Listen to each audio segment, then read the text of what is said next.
Hello, I'm Rob Lindeman, and welcome to another unboxing at the Hit Lab New Zealand. What I'm going to unbox today is the Pico Neo 2i, and this is a standalone VR headset, and with eye tracking, so that's pretty cool. So I will open this and not cut my leg while I do this.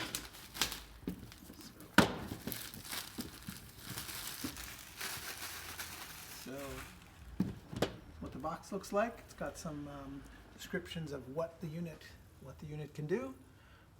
And so this is a 4K unit, 6 degree of freedom, 101 degree field of view, 360 degree tracking, and other goodies.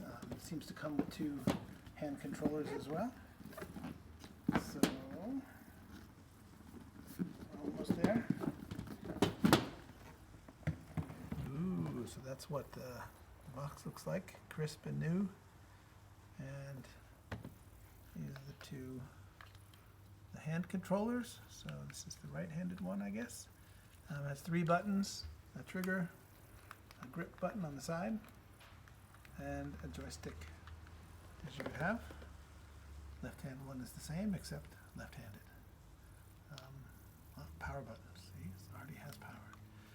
Those are the hand controllers. The unit itself looks like this.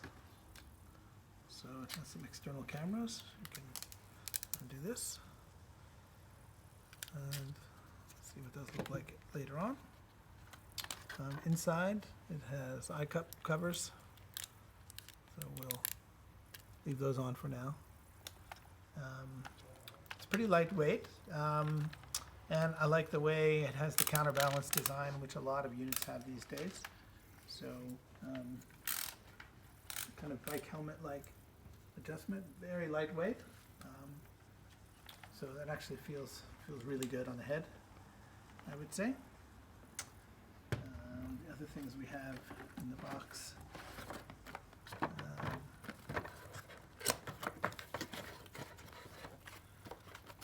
Pico Neo 2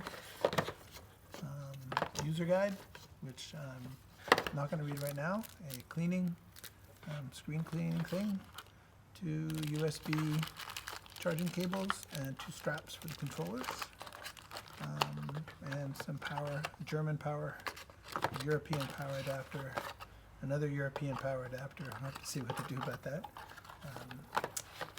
And yeah, so this is the Pico Neo 2i, and they've sent it to us as an evaluation thing. So we're going to put it through its paces. And yeah, so that's that. And if this looks interesting to you, come join us and do some cool stuff.